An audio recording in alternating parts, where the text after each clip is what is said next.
나는 아버지가 지갑 속 깁스욱이 임종의 시간을 적어놓은 종이를 내내 지니고 다니셨던 심정을 이제 잘 알게 되었다. 조금도 특별한 임종일 필요는 없다. 임종의 모습은 어떤 거라도 거의 특별한 면모를 지니고 있기 때문이다. 예를 들면 펠릭스 아르베르가, 프랑스의 시인입니다. 예를 들면 펠릭스 아르베르가 어떻게 죽었는지 베껴둔 사람을 상상할 수는 없을까? 그는 병원에서 죽었다. 조용하고 침착하게 죽었기 때문에 간호하던 수녀는 실제 그가 죽기도 전에 이미 죽었다고 생각했을지도 모른다. 그 수녀는 어디서 이것저것을 찾을 수 있는가에 대한 그 무슨 지시를 아주 큰 소리로 외쳐대었다. 그녀는 상당히 무식한 수녀였는지 어쩔 수 없이 쓰지 않으면 안 되었던 코리도, 복도라는 단어를 본 적이 없어서 콜리돌이라고 생각하고 그렇게 말했던 것이다. 그것을 듣고 아르베르는 죽음을 연장했다. 그는 먼저 틀린 것을 설명해 줄 필요를 느낀 것 같았다. 그는 의식이 또래되지자 그것은 코리돌이라고 말해야 한다는 것을 그 수녀에게 설명해 주었다. 그러고 나서 그는 죽었다. 그는 시인이었는데 애매한 것을 무척 싫어했거나 아니면 진실을 말해 주어야만 하는 성미였는지 모르며 또는 마지막으로 세상 사람들이 너무 무심하다는 느낌을 갖고 죽는 게 싫었기 때문인지도 모른다. 이제 그것에 대해 판가름할 필요는 없다. 다만 그것이 참견하는 거라고 믿어서는 안 된다고 했다. 그렇지 않다면 성 장드 디웨도, 장드 디웨는 포르투갈의 선교사면서 환시자 그리고 종단 설립자로 1690년 성인으로 추앙된 인물입니다. 성 장드 디웨도 그런 비난을 받아 마땅할 것이다. 그는 외부와 차단된 단말마의 긴장 속에서 이상하게도 방금 정원에서 목을 매달아 죽은 남자가 있다는 말이 귀에 들어와 임종의 자리에서 벌떡 일어나 바로 그때 목을 맨 남자의 끈을 끊을 수 있었다. 눈으로 보고 있으면 전혀 피해를 끼치지 않는 사람이 있다. 우리는 그런 사람을 거의 의식하지 못하고 금방 다시 잊어버리고 만다. 그러나 그런 사람이 보이지는 않아도 어떻든 그에 대한 말이 들리기만 하면 그것은 귀 속에서 자라난다. 말하자면 부화되어 개의 코로 들어오는 폐렴균처럼 우리의 뇌로 밀고 들어와 그 속에서 파괴해가면서 커져가는 경우를 보았다. 이런 존재가 이웃 사람이다. 나는 혼자서 떠돌아다닌 이후 수없이 많은 이웃 사람들을 만났다. 위층의 이웃, 아래층의 이웃, 오른쪽, 왼쪽의 이웃, 때때로 모든 이웃을 동시에 만나기도 했다. 나는 그냥 이웃에 관한 이야기를 쓸 수 있을 것 같다. 어쩌면 평생 걸릴 작업인지도 모르겠다. 물론 그것은 이웃으로 인해 내게 발병한 질병에 관한 이야기가 될 것이다. 그런데 이웃 사람들은 자기들과 비슷한 모든 생물처럼 그들이 어떤 조직 속에서 불러일으키는 장애 속에서만 자신의 존재를 인식할 수 있다는 것이다. 나는 변덕스러운 이웃과 아주 고지식한 이웃을 가졌다. 나는 앉아서 첫 번째 변덕스러운 이웃이 만들어낸 규정을 찾아내 보려고 해보았다. 그들도 어떤 규정을 틀림없이 가지고 있었다. 그리고 아주 고지식한 이웃 사람들이 어느 날 저녁 들어오지 않자 나는 불을 켜놓고 젊은 세력처럼 걱정을 하며 그에게 무슨 사고가 생긴 것은 아닌가 하고 공상해 보았다. 나는 정오했던 이웃도 가졌고 어느 열렬한 사랑에 휘말린 이웃들도 가졌다. 또는 한밤중에 이웃집의 어떤 것이 다른 어떤 것으로 급히 바뀌는 것을 체험했다. 그런 밤이면 물론 잠을 잘 수가 없었다. 그래서 잠이라는 게 보통 사람들이 생각하듯 그렇게 자주 오지는 않음을 알 수 있었다. 예를 들면 내가 베테르부르크에 있을 때 두 사람의 이웃은 잠을 그리 중요하게 여기지 않았다. 왼쪽에 살던 한 이웃은 서서 바이올린을 켰는데 그는 틀림없이 말할 수 없이 멋진 8월의 밤에 계속해서 불을 켜놓고 잠을 자지 않고 있는 집들을 바라보았을 거다. 오른쪽에 살던 이웃 사람들에 대해서는 그가 누워 있었던 것을 어쨌든 기억하고 있다. 내가 깨어 있을 때에도 그는 결코 일어난 적이 없었다. 그는 눈마저 감고 있었지만 그가 잔다고 말할 수는 없었다. 그는 누워서 어른들이 아이들에게 시켜서 암송하는 듯한 어조로 푸시킨과 네크라쇼프의 긴 시를 암송하고 있었다. 왼쪽에 사는 이웃 사람들의 바이올린 소리에도 불구하고 내 머릿속에 박혀있는 것은 오른쪽에 살았던 시를 암송하는 사람이었다.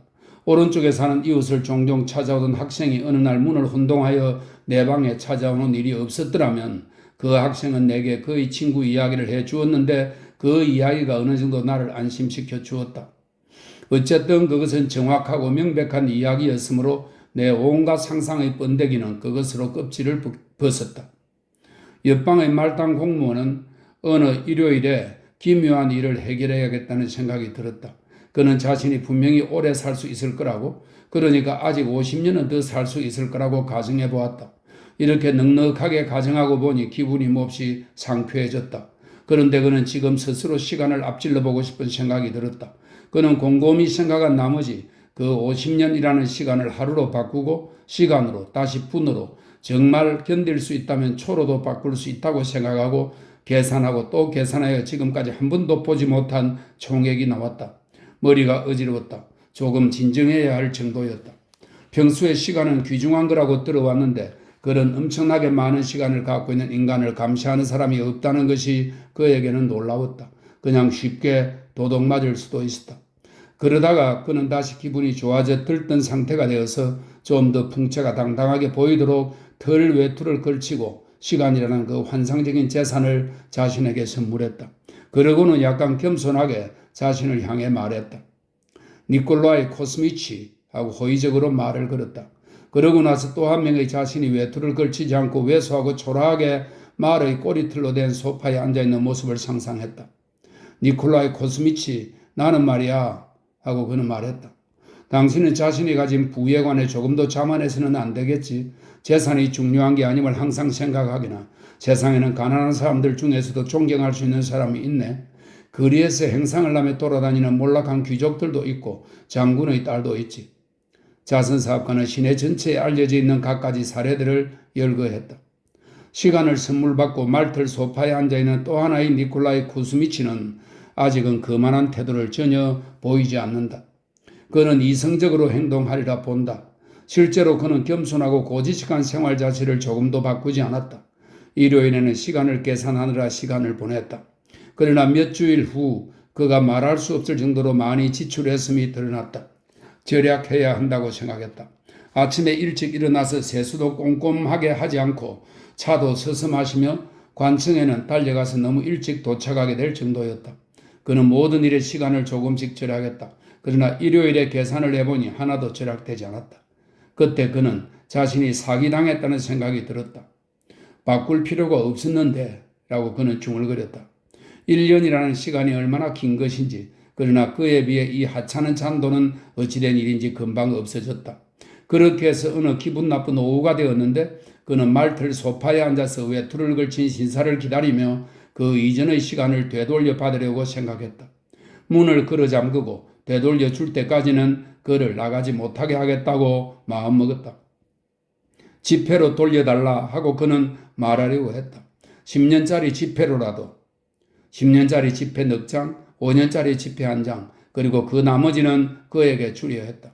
그래, 그는 어려운 문제가 일어나지 않도록 그 남은 5년을 그에게 선사할 준비가 되어 있었다. 그는 소파에 앉아서 초조하게 기다렸으나 그 신사는 오지 않았다. 니콜라이 코스미치는 몇 줄 전에 자신이 거기에 앉아있는 모습을 쉽게 상상할 수 있었는데 그가 실제로 그 소파에 앉게 되자 외투를 걸친 품이 있는 다른 니콜라이 쿠스미치의 모습을 이제는 상상할 수 없게 되었다. 그 신사가 어떻게 되었는지는 모르겠다. 아마도 사기 행각이 들통나 이미 어느 감옥에 갇혀 있는지도 모르겠다. 분명히 그 신사는 니콜라이 쿠스미치만을 사기친 것은 아니었다. 그런 고등 사기꾼은 늘 일을 크게 꾸미게 마련이니 말이다. 니콜라이 쿠스미치는 최소한 더 하찮은 1초의 일부라도 바꾸어줄 수 있는 국가적인 시설, 일종의 시간은행 같은 것이 있으리라는 생각이 떠올랐다. 어쨌든 1초의 시간도 가짜는 아니었기 때문이다. 그는 그런 시설들에 대해 들은 적이 없었지만 어쩌면 주소록에서 그런 것을 찾아낼 수 있을지도 모른다는 생각이 들었다. Z자로 시작되는 항에 실려 있을지도 모르고 어쩌면 또 시간의 은행이라고 부를지도 모르나 B로 시작하는 주소에서 쉽게 찾을 수 있을 것이다. 경우에 따라서는 그 중요성에 비추어 볼 때 제국기관일지도 모르니까 K항을 참조해 봐야 할지도 모른다. 나중에 니콜라이 쿠스미치는 그 일요일 저녁에는 짐작하다시피 매우 침통한 기분이었겠지만 술은 전혀 마시지 않았음을 언제나 강조했다. 그러니까 다음과 같은 일이 일어났을 때 그는 아주 멀쩡한 정신이었음이 분명했다. 모퉁이에서 약간 졸았을지도 모른다. 그것은 어쨌든 생각할 수 있는 일이었다. 이렇게 잠깐 좋은 게 우선 그의 기분을 상쾌하게 해주었다. 내가 숫자에 관련되었구나 하고 그는 혼자 중얼거렸다. 지금 나는 숫자에 대해서는 아무것도 모르지만 숫자에 그리 큰 의미를 부여해서는 안 된다는 것은 분명하다. 말하자면 숫자라는 것은 정리를 위해 만든 국가의 방편일 뿐이기 때문이다. 아무도 종이 위가 아닌 다른 곳에서 숫자를 본 적은 없었다. 예를 들면 어떤 사회에서 7이라든지 25라든지 하는 숫자를 만났던 사람은 없다. 그러니 숫자라는 것은 전혀 있지가 않다. 그러다가 시간과 돈을 마치 분리할 수 없는 듯 자신도 모르게 혼동해버렸다. 니콜라이 쿠스미츠는 하마터면 웃을 뻔했다. 그런 책략을 눈치챈 것은 다행이었는데 그것도 제때 알아차리는 게 가장 중요했다. 이제는 달라져야 한다. 시간이라는 것? 이것은 정말 귀찮다. 그러나 이것은 니콜라이 쿠스미츠 자신에게만 해당되는 것일까? 시간은 니콜라이 쿠스미츠 자신이 깨달은 것처럼 다른 사람들에게도 초단위로 흘러가고 있는 것은 아닐까? 다른 사람들이 설령 깨닫지 못하고 있다 하더라도 니콜라이 쿠스미츠는 남의 어리석음을 보고 사람들이 흔히 느끼는 야릇한 기쁨 같은 것을 느끼는 사람이었다. 어쨌든 시간은 흘러가리라고 그는 생각을 했는데 그때 무언가 특이한 일이 생겼다. 갑자기 그의 얼굴에 무엇이 흐르고 귀 가까이를 스쳐 지나가고 손에도 그 감촉이 느껴졌다. 눈을 크게 뜨고 살펴보았다. 창문은 굳게 닫혀 있었다. 그가 어두운 방에 앉아서 눈을 크게 뜨고 있으니 지금 그가 느낀 것은 흘러 지나간 실제의 시간이었음을 깨닫기 시작했다.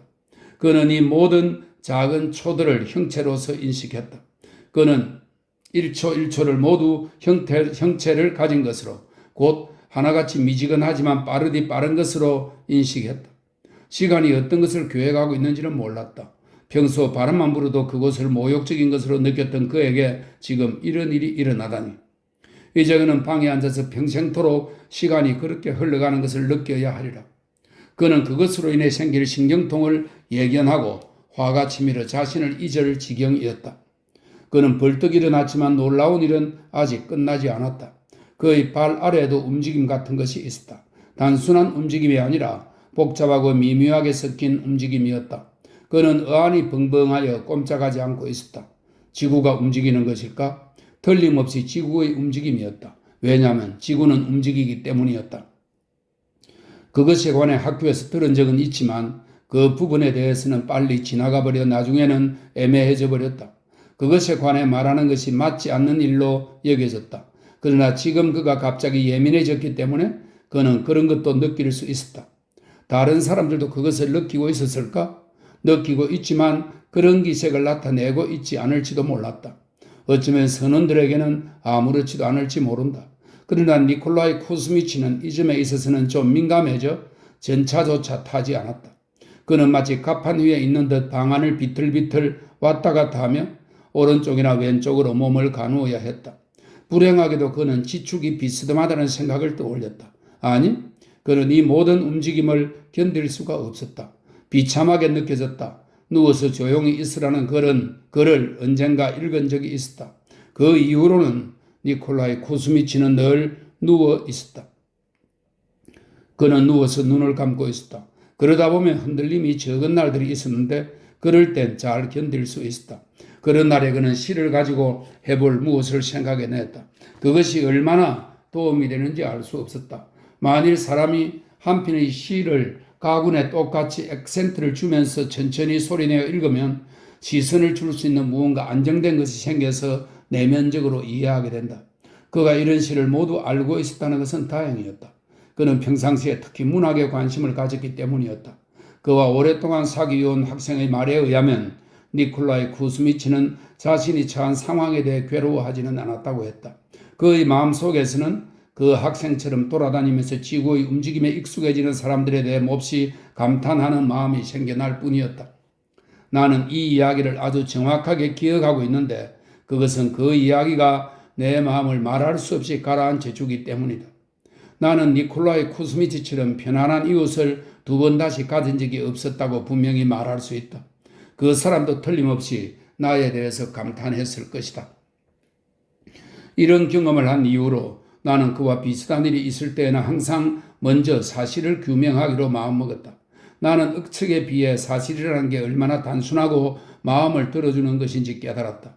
우리의 모든 통찰력은 나중에 습득된 것, 즉 총결산서일 뿐이라는 것을 알지 못했다. 그렇게 습득된 것 바로 뒤에는 다음에 습득될 것과 무관한 전혀 다른 내용을 지닌 새로운 면이 나타난다. 그런데 현재 당면한 경우에 쉽게 확인할 수 있는 몇 가지 사실들이 지금 내게 무슨 도움이 된단 말인가? 지금 이 순간에 내가 몰두하게 되는 문제가 무엇인지를 말하고 나면 나는 그 몇 가지 사실을 곧 열거하려 한다. 내가 몰두하게 되는 문제는 곧 그 사실들이 지금 고백하거니와 정말 어려웠던 나의 처지를 오히려 더 어렵게 만들어주는 역할을 한다는 점이다. 그때 나는 글을 많이 썼음을 체면상 말해두고 싶다. 지독하게도 글을 많이 썼다. 어쨌든 밖으로 나가면 집으로 돌아가는 것에 대해서는 생각하지 않았다. 심지어 나는 길을 빙 돌아가면서까지 글을 쓰는데 걸리는 30분을 잃어버렸던 것이다. 이것이 내 약점이라는 것을 인정한다. 그러나 한 번 방에 들어가 있게 되면 나는 자신에 대해 아무것도 나무랄 수 없었다. 나는 계속해서 썼고 내 생활을 가지고 있었으며 옆방의 생활은 나와 무관한 전혀 다른 것으로서 시험 준비를 하고 있던 의학도의 생활이었다. 내게는 그와 비슷한 시험은 아무것도 없었다. 이미 그것만으로도 결정적인 차이가 있었다. 그 밖에도 우리가 처한 상황이 아주 달랐다. 나는 그 모든 것을 잘 알았다. 그런데 그 소리가 나타나는 것을 느끼는 그 순간 우리 두 사람이 아무런 관계가 없다는 것을 잊고 있었다. 나는 귀를 기울여 보았는데 심장이 아주 크게 고동치는 것을 알았다. 모든 것을 중지하고 귀를 기울였다. 그럴 때면 그 소리가 났다. 내 예감은 틀린 적이 없었다. 거의 누구나 양철로 된 둥근 물건, 예를 들면 깡통 뚜껑을 떨어뜨렸을 때 나는 소리를 알고 있다. 일반적으로 그것은 밑으로 미끄러지면서 떨어졌을 때에는 전혀 큰 소리가 나지 않는데 그것이 단번에 툭 떨어지면 가장자리를 세우고 계속해서 돌다가 흔들림이 잦아들어 정지하기 전에 사방으로 흔들리면서 부딪힐 때 비로소 불쾌한 소리를 낸다. 그것이 전부다. 나의 경우 옆방에서 그런 양철로 된 물건이 떨어져 구르다가 멈추는데 그 사이에 일정한 간격으로 바닥에 부딪히며 제자리에서 소리를 내는 것이었다. 반복적으로 생겨나는 모든 소음처럼 이 소리도 내부적으로 조직을 가지고 있어 변해가는데 한 번도 같은 소리를 낸 적은 없었다. 그런데 이것이 바로 그 소리의 법칙임을 말해 주었다. 심하게 소리를 낼 때도 있고 부드럽게 혹은 슬프게 소리를 낼 때도 있었다. 아주 잠깐 소리를 내다가 그칠 때도 있고 끝도 없이 계속 소리를 내다가 조용해질 때도 있었다. 그리고 마지막 흔들림은 언제나 놀라게 했다. 그와 반대로 거기에 따르는 제자리에서 바닥에 부딪히며 내는 소리는 거의 기계적인 것이었지만 늘 다르게 끊어지듯 소리를 내어서 마치 거의 사명인 것처럼 느껴졌다. 지금 나는 그 하나하나의 움직임을 그전보다 훨씬 더 잘 살펴볼 수 있다. 내 옆방은 텅 비어 있다. 그는 시골의 고향으로 갔다. 휴식을 해야 했기 때문이다. 나는 건물의 맨 꼭대기층에 살고 있고 오른쪽에는 한 채의 다른 집이 있고 밑에는 아직 아무도 이사 오지 않았다. 나는 이웃 사람 없이 살고 있다. 이런 상태에 있다 보니 내가 문제를 좀 더 가볍게 생각하지 않았던 것이 거의 이상스럽게 느껴졌다. 그때마다 내 감각이 나에게 미리 경고해 주었는데도 말이다. 그것을 잘 이용했어야 했는데 놀라지 마라. 곧 나타날 것이다 하고 자신에게 말을 했어야 했는데 한 번도 예감이 틀린 적이 없었다는 것을 잘 알고 있었기 때문에 말이다. 그러나 그 이유는 바로 내가 나 자신에게 말해 주었어야 할 사실에 있었는지도 모른다. 그 사실을 들은 이후로는 더욱더 무서워하게 되었다. 소리를 일으키는 것은 그가 책을 읽고 있는 동안에 눈꺼풀이 저절로 오른쪽 눈 위로 내려와 눈이 감기게 하는 그 소리 없이 서서히 진행되는 작은 움직임에 수반되는 소리라는 것을 듣고 나는 무서워졌다. 이것이 이웃에 사는 그 의학도의 이야기 중 비록 사소한 것이지만 가장 본질적인 것이었다. 그는 몇 차례 시험에 실패하여 자존심이 예민해진 상태였다. 고향 가족들은 편지를 쓸 때마다 그를 재촉해 온 듯했다. 그래서 정신을 차릴 수밖에 없었다. 그러나 시험치기 몇 달 전에 이런 병약함이 나타났다. 창문 커튼을 아무리 올리려 해도 내려오듯 이 우스꽝스럽고 어쩔 수 없는 작은 쇠약증이 나타났다. 나는 그가 몇 주일간은 그것을 억제할 수 있을 거라고 믿고 있었다고 확신한다. 그렇지 않으면 내가 내 의지를 그에게 권하려는 생각이 떠올랐을 리 없다. 어느 날 나는 그의 의지력이 쇠진해 버렸음을 알았다. 그 이후로 나는 그 눈꺼풀이 내려오는 버릇이 시작됨을 느낄 때마다 내 쪽의 벽에 서서 그에게 내 의지를 이용해 달라고 부탁했다. 그리고 시간이 지남에 따라 그가 내 부탁을 들어주었음을 나도 분명히 느끼게 되었다. 사실상 아무 도움이 되지 않았다는 것을 생각하면 그가 내 부탁을 받아들이지 않는 게 좋았을 뻔했다. 그렇게 함으로써 그 문제를 조금은 지연시켰다 하더라도 우리가 얻은 순간들을 그가 정말로 이용할 수 있었는지는 의문스러웠다. 내 과업으로 말하면 나는 그것을 느끼기 시작했다. 우리 청계에 누군가가 이사를 오던 바로 그날 오후에 나는 언제까지 이렇게 계속될 것인가 하고 자문한 기억이 난다. 누가 이사를 오게 되면 계단이 좁은 작은 호텔은 언제나 몹시 시끄러운 법이다. 잠시 후 누군가가 이웃 의학도의 방에 들어가는 듯 했다. 우리들의 출입구는 복도의 맨 끝에 있었고 의학도의 문은 내 문 옆에 바싹 붙어 나란히 있었다. 조금 전에 쓴 것처럼 나는 그의 생활에 관해 전혀 관심이 없었음에도 불구하고 그의 방에 가끔 친구들이 오는 것을 알고 있었다. 그의 문이 아직도 여러 번 열리고 누군가 밖으로 나왔다 들어가는 듯 했는데 그거야말로 내 소관이 아니다. 그런데 그날 밤에는 그전보다 더 짜증이 났다. 아직 그렇게 밤이 길지는 않았지만 피로해서 잠자리에 들었다. 잠이 올 거라고 막연히 생각했다. 그때 누군가가 나를 건드리는 것 같아 나는 벌떡 일어났다. 그러고 나서 곧 무슨 소리가 들려왔다. 튀어오르고 구르고 어딘가에 부딪히고 흔들리다가 제자리에서 덜컥거리는 소리였다. 제자리에서 흔들리면서 바닥에 부딪히는 소리는 끔찍할 정도였다. 그 사이에 한층 아래에 사는 사람이 화가 나서 천장에 대고 쾅쾅 두드리는 소리도 들렸다. 새로 이사한 사람도 물론 방해를 받았다. 지금 그의 방문이 열리는 소리가 들렸다. 아주 조심스럽게 열었는데도 문 열리는 소리를 들었다고 생각하고 잠이 깨었다. 새로 이사온 사람이 가까이 오는 듯 느껴졌다. 틀림없이 그는 어느 방에서 이렇게 소란을 피우는지 알려고 했을 것이다. 이상스러웠던 것은 그가 정말 지나칠 정도로 상대방을 의식하고 조심스럽게 행동한 것이었다. 그는 이런 건물에서는 그토록 조용하게 행동할 필요가 없다는 것을 알 수 있었을 것이다. 왜 그는 발소리를 죽이는 걸까? 나는 잠시 그가 내 문 옆에 서 있다고 생각했다. 그러고 나서 틀림없이 그가 옆방으로 들어가는 소리를 들었다. 그는 노크도 없이 바로 옆방으로 들어간 것이다. 그리고 지금은 조용해졌다. 통증이 멎었을 때처럼 조용해졌다. 특이하게도 상처가 나을 때처럼 콕콕 쑤시는 듯한 정적이었다. 나는 바로 잠을 잘 수 있었을 텐데 안도의 숨을 몰아쉬고 잠들 수도 있었을 텐데 그러나 놀람 때문에 잠을 자지 못하고 깨어 있었다. 누군가가 옆방에서 이야기를 하고 있었는데 그러나 그것도 고요하게 느껴졌다. 그 정적이 어떤 것인지 겪어봐야 하는데 말이나 글로 재현할 수 없는 정적이었다. 바깥에도 모든 것이 마무리된 듯 조용했다. 일어나 앉아서 귀를 기울이고 있으니 마치 시골의 밤과 같았다. 아, 그의 어머니가 와 있구나 하는 생각이 들었다. 어머니는 등불 옆에 앉아서 아들과 이야기를 나누고 있었다. 아들은 어머니의 어깨에 머리를 약간 기대고 있을지도 몰랐다. 곧 어머니는 아들을 침대에 데리고 가겠지.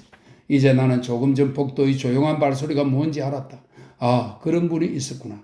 우리와는 아주 다르게 문을 조용히 열고 들어가는 그런 사람도 있었어. 이제 그도 나도 잠을 잘 수 있겠지. 나는 옆방에 있는 의학도를 벌써 거의 잊고 있었다. 나는 그에게 진정한 동정을 가지고 있지 않았다는 것을 잘 알고 있다. 현관을 지나가다가 가끔씩 그에게 편지가 왔는지 어떤 사연인지 물어본다. 좋은 소식이면 기뻐하지만 그것은 과장이다. 사실은 그것을 알 필요가 없다. 때때로 뜻밖에도 옆방에 들어가 보고 싶은 충동이 있는 것을 느끼는데 그것은 그와는 무관한 일이다.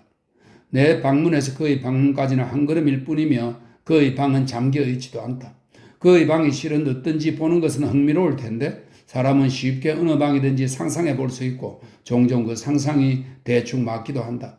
다만 옆방만은 생각한 것과는 언제나 판이하게 다른 게 일반적이다. 내게 의학도의 방을 버리는 충동이 있는 것은 이런 사정 때문이라고 생각해 본다. 그런데 나를 기다리고 있는 것은 양철로 만든 물건이라는 것을 잘 알고 있다. 물론 내가 착각한 것일 수도 있지만 양철로 만든 뚜껑이라고 아예 단정했다. 그렇게 생각하는 것이 마음 편하며 그 양철로 된 뚜껑 탓으로 돌리는 게 내 승리에도 꼭 맞기 때문이기도 하다. 의학도가 그 뚜껑을 고향으로 가지고 가지 않았다고 생각해 볼 수 있다. 아마도 정리도 할 겸 뚜껑을 원래 있던 자리인 깡통에 갖다 놓았을지도 모른다. 이제 이 뚜껑과 깡통은 정확하게 표현하자면 둥근 깡통이라는 잘 알려진 단순한 개념을 형성한다. 깡통을 만드는 이 두 부분이 난로 위에 있다고 상상할 수 있을 것 같다. 정말 그것들은 거울 앞에 있다. 그 뒤에 속을 정도로 비슷한 모양의 깡통이 하나 비친다. 우리가 아무렇게나 생각하는 깡통, 예를 들면 원숭이는 그 영상을 잡으려고 할 수도 있다. 그렇다. 원숭이 두 마리가 그것을 양쪽에서 잡으려고 할지 모른다. 왜냐하면 원숭이가 난로가에 닿자마자 두 다리로 보일지도 모르기 때문이다. 그런데 이 깡통 뚜껑이 내 머리에서 떠나지 않고 있다. 아무런 흠이 없는 깡통의 뚜껑이 진짜 깡통 뚜껑처럼 가장자리가 휘어져 있다고 생각해보자. 그런 뚜껑은 깡통 위에 덮여 있는 것 외에는 어떤 욕심도 없는 게 틀림없다. 이것이 상상할 수 있는 최고의 것이며 최상의 만족이며 그의 모든 소원들이 이루어진 것이라고 할 수 있다. 사람이 각자 따로 있을 때 스스로 가장자리에 있다고 느끼듯이 깡통의 뚜껑으로서는 약간 튀어오른 태 위에 느긋하고 부드럽게 돌려져 그 위에 자신의 무게를 골고루 맡기고 꽉 끼워져 있다는 느낌을 갖는 게 정말 바로 이상적이다. 그러나 아직 그런 것을 판가름할 줄 아는 뚜껑은 별로 없다. 여기서 볼 때 물건의 세계에 인간과의 접촉이 얼마나 혼란스럽게 작용했는지가 아주 명백히 드러난다. 인간을 아주 잠시 깡통의 뚜껑과 비교해보면 인간은 소위 깡통 위에 앉아있는 것이 지극히 기분 나쁜 듯 앉아서는 언짢아한다. 그것은 인간이 급한 나머지 자신에게 알맞은 일을 하지 못했거나 혹은 누군가가 그들을 화가 나서 잘못 앉혀두었다거나 혹은 서로 함께 있어야 할 테두리가 각자 마음대로 구부려져 있기 때문이다. 솔직하게 말하면 인간은 근본적으로 기회만 있으면 깡통에서 뛰어내려 구르다가 양칠 소리를 낼 수 있기만을 바라고 있다. 그렇지 않다면 소위 이 기분 전환과 그것으로 인한 소란은 어디에서 비롯된 것인가? 물건들은 이미 수백 년 동안 인간의 그런 짓거리를 보아왔다. 물건들이 타락하여 그들이 본래 타고난 조용한 용도를 좋아하지 않고 그들 주변의 인간들이 방탕하게 생활하듯이 마음대로 향락하고 싶어 한다면 결코 놀랄 일이 아니다. 물건들이 그들의 용도에서 벗어나서 기분이 나빠지고 태만해져 방탕한 생활을 하는 것이 포착되더라도 사람들은 조금 더 놀라지 않을 것이다. 인간들 스스로 그런 것을 아주 잘 알고 있기 때문이다. 인간은 자신들이 강자이며 기분 전환을 할 권리가 자기들에게 더 많다고 알고 있고 그들의 행동을 누군가가 모방하고 있다고 느끼기 때문에 화를 낸다. 그러나 그들은 자신들이 방탕하게 생활하는 것처럼 물건들도 그렇게 하도록 내버려 둔다. 그러나 예를 들어 밤이나 낮이나 만사에 자신만 의지하고 사는 고독한 자와 같이 정신을 차리는 사람이 있으면 바로 그 때문에 그는 타락한 기구들의 반발과 조롱과 정오를 도발하게 된다. 그것들은 앙심을 품고 있어서 무엇이든 마음을 바로잡고 자신의 의미를 찾으려 노력하는 것을 참을 수가 없는 것이다. 그래서 이 변질된 물건들은 고독한 인간을 파괴하고 위협하며 혼란스럽게 하기 위해서 결속을 하게 되면 이 물건들은 그렇게 할 수 있다고 생각한다. 그래야 서로 눈짓을 하며 유혹하기 시작하다가 그 유혹은 점점 엄청나게 커져 그런 유혹을 어쩌면 극복할지도 모르는 그 사람과 모든 존재들과 신마저도 자기 편으로 끌어들인다. 이제야 나는 그 놀라운 그림들을 잘 이해하게 되었다. 그 그림 속의 물건들은 한정되고 규칙적인 쓰임에서 벗어나 탐욕적이고 호기심에 차서 서로 몸을 대고 유혹하고 있으며 기분 전환을 위해 어설프게 음란한 모습을 하면서 떨고 있다. 여기저기 굴러다니며 끓는 냄비, 생각하기 시작한 정육이, 그리고 빈둥거리는 깔때기는 재미삼아 구멍 속에 들어가 있기도 한다. 저기에는 또 질투하는 무에 의해서 내에 던져진 사지들, 그 속에다 떳떳하게 구토를 하고 있는 얼굴들도 있고 그들의 마음에 들려고 나팔을 불고 있는 엉덩이들도 있다.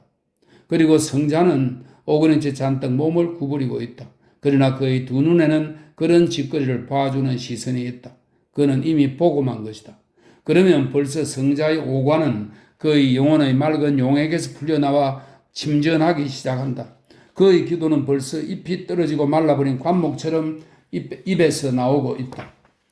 그의 심장은 죽어버려 혼탁한 곳으로 흘러가 버렸다. 그의 고행의 채찍은 쇠파리를 쫓는 소의 꼬리처럼 슬쩍 그의 몸에 닿는다. 그의 성기는 다시 어느 부분에만 달라붙어 있다가 풍만한 가슴을 드러낸 여자가 몸을 쫙 펴서 서둘러 오는 것만 보더라도 손가락처럼 가늘게 일어나 여자를 가리킨다. 나는 이 그림들을 골동품 같다고 여긴 때도 있었다. 그것들을 의심해서가 아니다. 이 일은 그 당시 어떤 경우라도 신으로부터 즉각 시작하려 한 성자들, 열성에 충만하여 너무도 성급했던 성자들에게 일어났음을 나는 상상할 수 있었다. 우리는 우리 자신에게 이런 것을 기대하지는 않는다. 왜냐하면 신은 우리가 감당하기에는 너무 힘들며 우리를 신으로부터 분리하는 긴 작업을 서서히 행하기 위해서는 신을 뒤로 미루어야 한다는 것을 예감하고 있기 때문이다. 그러나 그 일이 성자처럼 행동하는 것만큼 이론의 여지가 있는 것임을 나는 이제 와서 알게 되었다.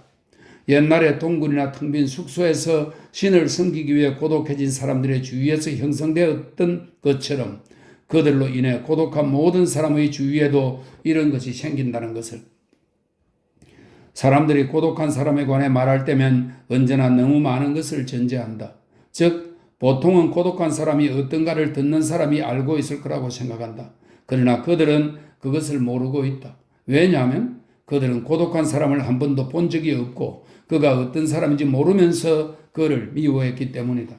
그들은 이웃 사람들로서 고독한 사람에 대한 소문을 퍼뜨리고 옆방에서 소리를 내어 그를 유혹하기도 하고 물건으로 그에게 자극을 주기도 하여 소란을 피우고 그에게 더 큰 소리를 쳤다. 그가 연약한 아이였을 때 아이들도 단결하여 그를 싫어했기에 자라면서 그는 어른들에게 대해 적개심을 가지게 되었다. 어른들은 짐승을 사냥하는 것처럼 그를 찾아냈고 그는 긴 청소년기 동안 겁력기도 없이 보냈다. 그래도 그가 지치지 않고 거기에서 벗어나면 그들은 그가 남겨놓은 것에 대해 비난하고 불쾌하다고 하면서 그를 의심하기 시작했다. 그래도 그가 귀를 기울이지 않으면 그들은 더 노골적으로 그의 음식을 뺏어 먹었다. 그리고 그가 숨쉴 공기를 다 마셔버리고 그의 가난에 대고 침을 뱉었다. 그래서 가난이 그에게 혐오스러워졌다. 그들은 그가 전염병에 감염된 것처럼 비방을 하고 다니면서 그에게 돌을 던져 빨리 그곳에서 떠나가도록 했다. 그들의 낡은 본능으로 볼 때는 그들이 옳았다. 그는 진정 그들의 적이었기 때문이다. 그래도 그가 관심을 보이지 않자 그들은 깊이 생각해 보았다. 그들은 자신들이 할 수 있는 모든 것을 다 시도해 보았으며 외로움 속에 있는 그를 더욱 강하게 만들었다. 그가 영원히 자기들로부터 등을 돌리는 것을 도와주었다고 느끼기 시작했다. 그래서 그들은 태도를 갑작스레 바꾸어서 마지막 방책을 최후의 방도인 명성이라는 저항의 방도를 강구했다. 이런 소란 속에서 사람들은 거의 누구나 눈에 불을 켜고 이성을 잃게 되었다. 오늘 밤 소년 시절에 한번 빠져든 적이 없었던 책 한 권이 다시 내 머리에 떠올랐다. 책의 표지는 녹색이었다. 그런데 왜 내가 그 책을 마틸데 브라의 양의 것이라고 상상했는지 모르겠다. 그 책을 갖게 되었을 때는 관심이 없었고 여러 해가 지난 후 비로소 그것을 읽게 되었다. 올스고르에서 휴가를 보내고 있었을 때 읽은 거라고 기억한다. 그런데 나는 그 책을 처음 보는 순간에 흥미가 느껴졌다. 겉보기에도 많은 내용이 듬뿍 들어있는 것 같았다. 표지의 녹색이 무언가를 의미하는 듯 했고 안의 내용도 그럴 것이라고 직감했다. 약송이나 한 것처럼 처음에 매끄럽고 흰 물결 무늬가 든 하얀 면지가 보이고 그 다음에는 신비스럽게 여겨지는 제목이 적힌 속 표지가 보였다. 그 속에는 분명히 삽화가 들어있을 것 같았는데 없었다. 그런데 그것도 그래야 한다고 거의 억지로 인정해야만 했다. 어느 한 페이지에 좁다란 리본이 달린 표지가 있는 것을 발견하고 어쩐지 보상을 받은 기분이 들었다. 그 리본 표지는 낡았어도 아직 핑크색이 남아있는 듯한 느낌이 들었는데 언제부터인지 모르지만 같은 페이지 사이에 약간 비스듬하게 꽂혀 있었다. 어쩌면 이 리본은 한 번도 사용된 적이 없었을지도 모르고 재봉공이 제대로 보지 않고 서둘러 부지런히 거기에다 끼워 넣었는지도 모른다. 혹은 어떤 사정이 있었을지도 모른다. 누군가가 거기에서 읽다가 그만두고 다시는 읽지 않았을 수도 있다. 그 순간에 운명이 문을 두드려 그를 바쁘게 만들어서 그가 모든 책에서 멀어져 버렸는지도 모른다. 결국 책이라는 것이 생 자체가 아니매라. 그 책이 계속 읽혀졌는지는 알 수 없었다. 그냥 계속해서 그 페이지만을 펴보았을 수도 있고 가끔씩 밤에 겨우 그 페이지를 펼쳐서 읽었다고 생각해 볼 수도 있다. 어쨌든 나는 누군가가 서 있는 거울 앞에서 느꼈던 것처럼 그 두 페이지가 겁이 나서 다시는 그것을 읽지 않았다. 그 책을 끝까지 읽었는지 도무지 기억나지 않았다. 그 책은 아주 두껍지는 않았지만 여러 가지 이야기가 그 속에 들어있었다. 특히 오후에 펼쳐보면 언제나 아직도 모르는 이야기가 들어있었다. 지금도 여전히 두 가지 이야기를 기억하고 있으니 어떤 이야기였는지 지금 말해보려 한다. 그리시아 오트레 표버, 러시아의 공포왕 이반 그로시니의 아들인데 표도로 1세가 죽은 후에 그 처남인 고리스 고드노프가 통치를 맡았는데 표도르 황제의 이복 동생인 드미트리 이바노비치는 1991년 10살 때 살해당했습니다. 당대인들이 이미 고드노프를 교사자로 보았기 때문입니다. 이후의 권력 투쟁에서 4명의 사기꾼들이 잇따라 합법적인 왕위 계승자 드미트리임을 자처했습니다. 이 사기꾼들 중 첫 번째가 그리시아 오트레 표버였는데 폴란드 쪽의 도움으로 왕위에 오를 수 있었으나 곧 반란으로 죽임을 당했습니다. 그리시아 오트레 표버의 최후와 용감한 왕 샤를의 몰락에 대한 이야기다. 이 샤를 왕은 수많은 정복을 통하여 보르고뉴 공국을 강화시킨 사람입니다. 그는 1479년 그랑송과 브루탱의 전투에서 패배하면서 몰락하기 시작했는데 낭시 근교의 싸움터에서 1477년 1월 5일 전사하였습니다. 내가 당시 이 이야기를 읽고 어떤 인상을 받았는지는 모르겠다. 그러나 여러 해가 지난 지금 러시아의 가짜왕의 시신이 군정들 속에 던져져 갈기갈기 찢어지고 찔려서 얼굴에 가면이 씌워진 채 3일간이나 방치된 상태에 있었다는 이야기가 생각난다. 그 작은 책이 다시 내 손에 들어올지는 물론 전혀 알 수 없다. 그러나 이 부분만은 이상하게도 기억에 남아있다. 나는 왕이 데비와 만나서 어떻게 되었는지 궁금해서 다시 읽어볼 생각도 났지만 그렇게 하지를 못했다. 왕은 어머니를 모스크바로 불러들였을 때 아주 자신감을 갖고 있었던 것 같다. 그 당시 그는 스스로 전지전능하다고 믿고는 사실상 자기 어머니를 불러들여야 한다고 생각했다는 확신마저 들었다. 그래서 왕의 어머니 마리아 나고이는 보잘것없는 수녀원에서 급히 서둘러 달려왔고 그녀가 인정만 하면 정말 모든 것을 얻게 되어 있었다. 그러나 데비가 그를 인정할 때부터 그가 불안을 느끼기 시작한 것이 아닐까? 나는 그의 변신의 힘은 이제 어느 누구도 아들도 아니라는 데서 비롯된 거라고 믿었다. 결국 그것은 집을 나온 젊은이면 누구나 가지는 힘이다. 백성은 어떤 왕을 추대할 것인지 그려보지도 않고 오로지 왕을 원하기만 했으므로 왕이 더욱 마음대로 무한정 힘을 발휘하게 되었다. 그러나 왕의 어머니가 스스로 그를 자식으로 인정한 것은 기만이었지만 그를 약화시킬 수 있는 힘도 가지고 있었다. 왕의 어머니는 그를 풍부한 공상의 세계에서 끄집어내어 지칠 정도로 시키는 대로 따라하게 만들었다. 일일이 그에게 지시하여 그가 아닌 다른 어떤 사람을 모방하는 사람으로 전락시켰다. 그를 사기꾼으로 만들어버린 것이다.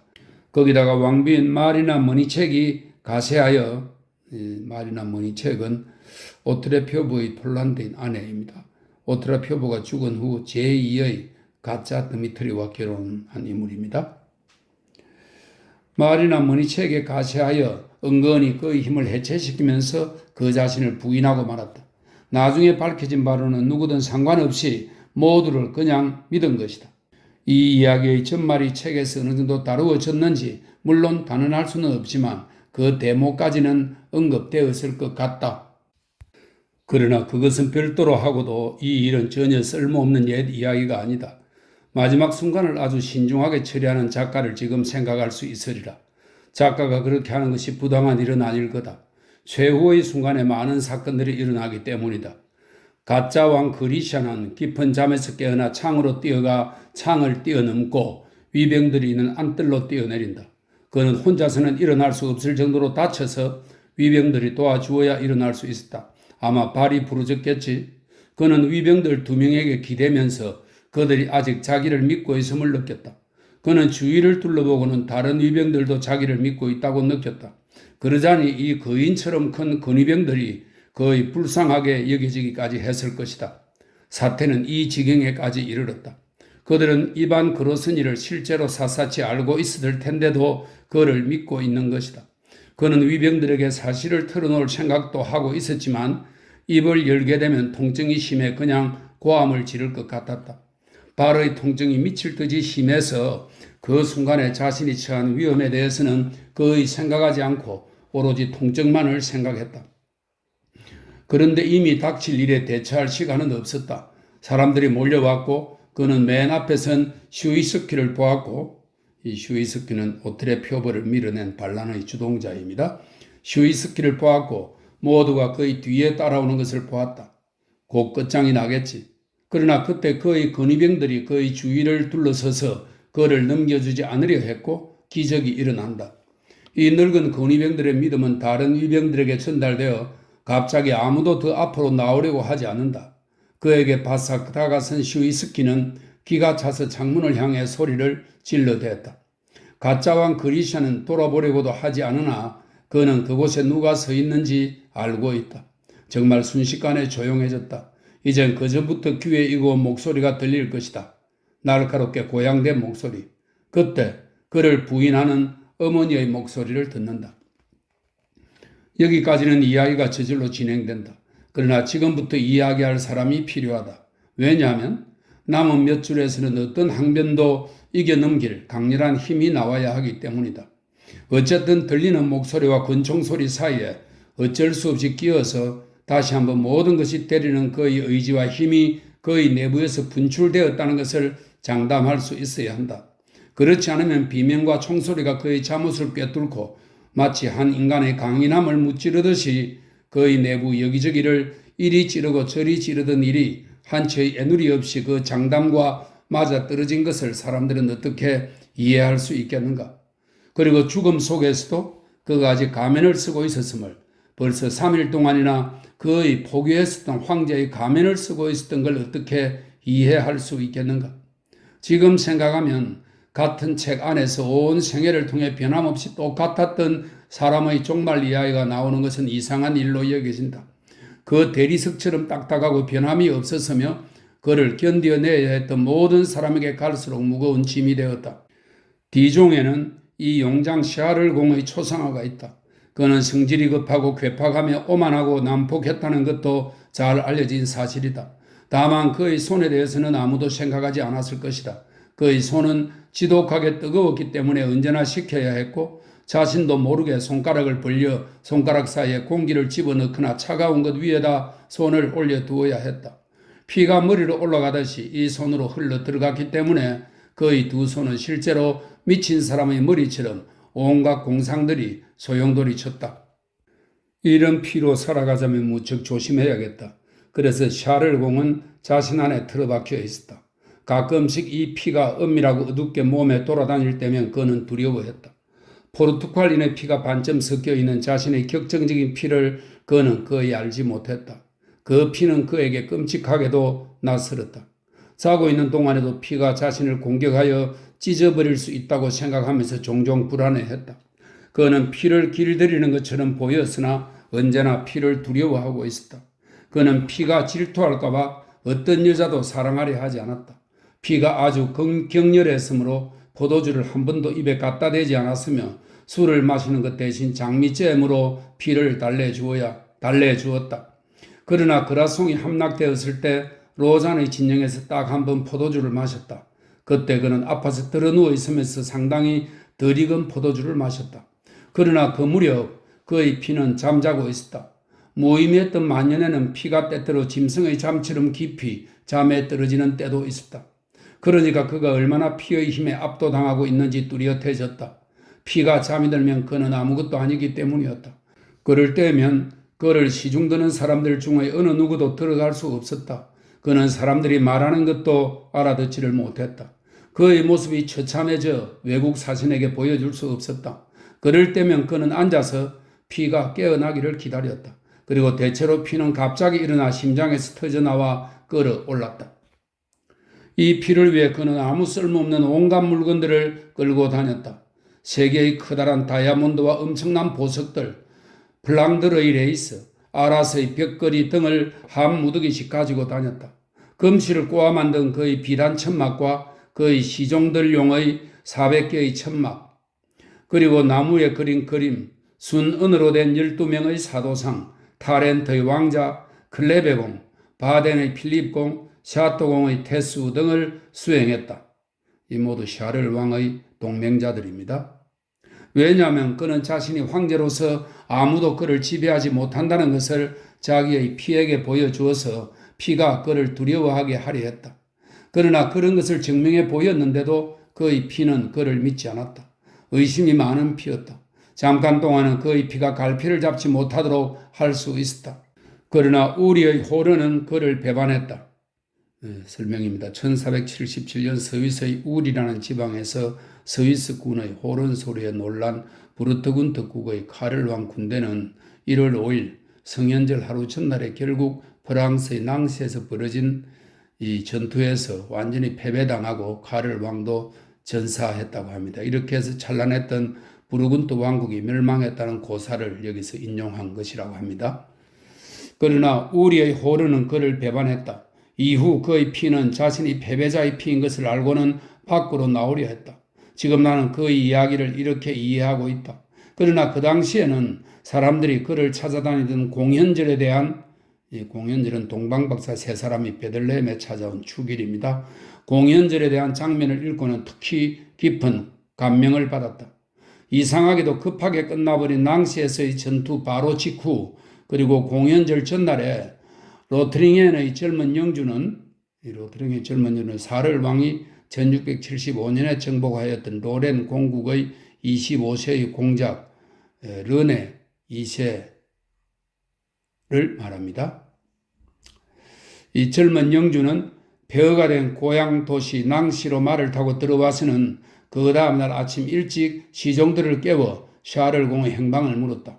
계속해서 사자들을 보냈고 영주 스스로도 걱정하고 불안해하며 가끔씩 창가에 나타났다. 그는 마차와 들것에 실려오는 사람들을 다 알지는 못했으나 그것이 샤를공이 아니라는 것만은 알 수 있었다. 부상자 속에도 샤를공은 없었고 계속해서 끌려오는 포로들 중에도 샤를공을 본 사람은 없었다.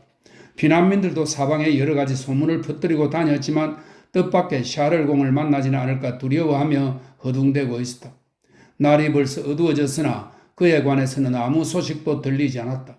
그가 행방불명되었다는 소문은 긴 겨울밤에 끝도 없이 퍼져나갔다. 그 소문이 닿는 곳마다 틀림없이 그가 살아있을 거라는 확신이 생겨났다. 오늘 밤처럼 샤를공이 모든 이의 상상 속에서 그렇게 생생하게 느껴진 적은 없었으리라. 집집마다 깨어나 그를 기다리며 문을 두드리는 소리에 귀 기울이고 있었다. 그가 오지 않으면 그가 벌써 지나가 버린 것이라고 생각했다. 그날 밤은 꽁꽁 얼어붙었다. 샤를공이 살아있으리라는 생각마저 얼어붙은 것 같았다. 생각이 굳어버렸다. 그 생각이 풀릴 때까지 여러 해가 지나갔다. 모든 사람들은 제대로 알지도 못하면서 공이 살아있을 거라고 완고하게 믿었다. 샤를공이 그들에게 가져왔던 그 운명적인 고통은 공의 모든 모습을 상상해보면서 견딜 수가 있었다. 고통이 큰 만큼 사람들은 공이 살아있다는 것에 익숙해져 있었다. 그를 잊을 수 있는 지금에도 그들은 그를 잘 기억하고 있으며 잊을 수 없음을 알고 있었다. 공연절 다음 날인 1월 7일 화요일 아침 또다시 그의 수색 작업이 시작되었다. 이번에는 인솔자가 있었다. 샤를공의 시중을 들던 소년이었다. 그는 주인이 말에서 떨어지는 걸 멀리서 보았다고 했다. 그래서 그는 지금 그 자리를 가르쳐 주기로 했다. 그 소년은 아무 말도 하지 않았는데 캄포바소 백작이, 이 캄포바소 백작은 샤를 왕의 신임이 아주 두터웠던 인물로서 전투 전날 적의 편으로 넘어간 인물이라고 합니다. 캄포바소 백작이 소년을 데리고 와서 그 대신 말해 주었다. 지금 그 소년은 앞장서서 가고 다른 사람들은 바로 그의 뒤를 따랐다. 변장을 하고 이상하게도 불안해하는 그를 본 사람은 그가 소녀처럼 아름답고 뼈 마디마디가 가는 실제로 장 바디스타 코론나라고는 믿을 수가 없었다. 소녀는 추워서 벌벌 떨었다. 밤에 내린 서리로 공기가 얼어붙었고 눈을 밟고 가는 소리가 마치 이빨을 가는 것처럼 들렸다. 모두들 울었다. 다만 샤를공이 고용한 광대였던 일명 루용스라는 이 사람은 루이 11세를 말합니다. 릴케가 만든 허구의 인물입니다. 발음이 비슷한 루이 16세에 따른 장명입니다. 일명 루용스라는 사람만이 돌아다녔다. 그는 개처럼 흉내를 내기도 하고 앞으로 달려갔다가 다시 돌아오기도 하며 잠시 동안 네 발로 소년 옆으로 총총 뛰어가기도 했다. 그러나 멀리서 시체가 보이면 그는 달려가 몸을 구부리고 말을 걸었다. 정신을 차려 제발 우리가 찾고 있는 분이 되어달라고. 그는 시체에게 약간 생각할 시간을 주었다가 투덜대며 다른 사람들에게 돌아갔는데 위협하기도 하고 저주하기도 하면서 죽은 사람들의 고집과 태만을 비난했다. 그러곤 계속해서 끝도 없이 앞으로 갔다. 이제 낭시의 시가지는 더 이상 보이지가 않았다. 왜냐하면 그러는 동안에 추위에도 불구하고 날씨가 어두워져 잿빛으로 바뀌고 앞도 볼 수 없게 되었기 때문이다. 땅은 평평하게 그냥 펼쳐져 있었다. 서로 바싹 붙어서 가는 이 작은 수색팀은 앞으로 나아갈수록 처량하게 보였다. 아무도 입을 열지는 않았으나 다만 함께 찾아 나선 노파만이 무엇라고 중얼거리면서 머리를 흔들었다. 아마도 기도를 하겠지. 갑자기 앞에 섰던 소년이 멈추어 서서 주위를 둘러보았다. 그러고 나서 그는 포르투갈 출신으로 샤를공의 시위였던 루피 쪽으로 잠깐 돌아서서 앞을 가리켰다.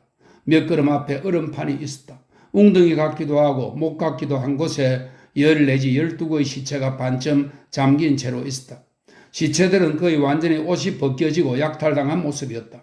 루피는 몸을 구부리고 시체를 하나씩 주의 깊게 살펴보았다. 모두 각각 분담해서 조사하는 사이에 올리비에 드라 마르슈와 샤를 국왕의 시종관입니다. 올리비에 드라 마르슈와 성직자가 발견되었다. 그런데 노파는 눈 속에 무릎을 꿇고 손가락을 쫙 펴은 채 튀어나온 큰 손 위에 엎드려 흐느끼고 있었다. 모두 그쪽으로 갔다. 시체가 땅에 엎드려 있었기 때문에 루피는 2~3명의 하인들을 시켜 그것을 바로 눕히려 했다.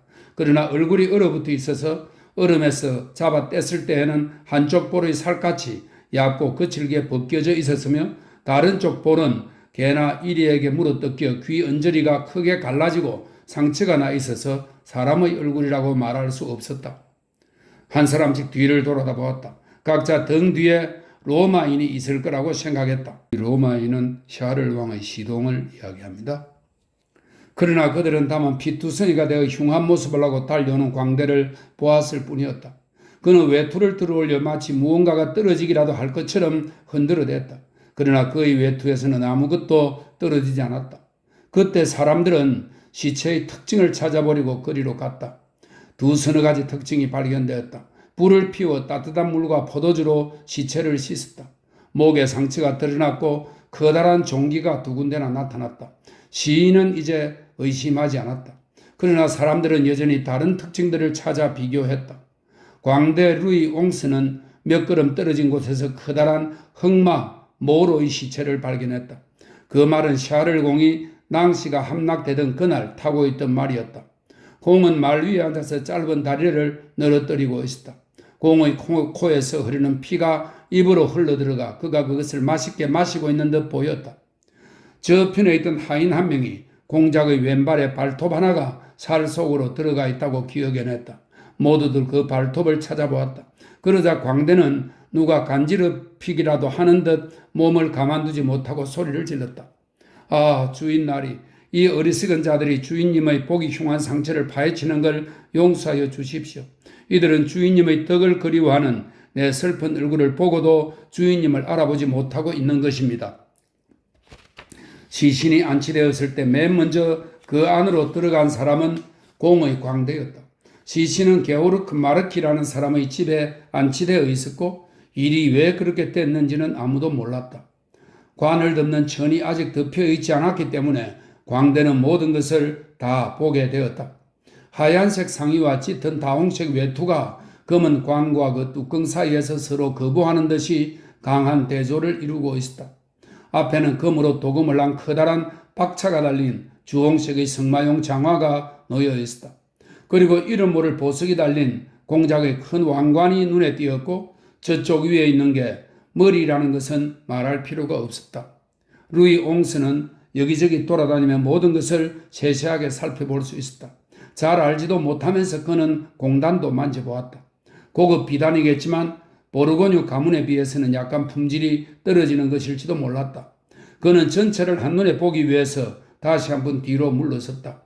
흰 눈빛 속에서 빛깔이 묘하게도 서로 어울리지 않았다. 그는 그 빛깔 하나하나를 마음 깊이 새겨두었다. 훌륭한 옷이구나 하고 그는 결국 감탄하며 말했다. 어쩌면 너무 눈에 뜨일지도 모르겠구나. 그에게는 죽음이 갑자기 인형 조종자처럼 느껴졌다.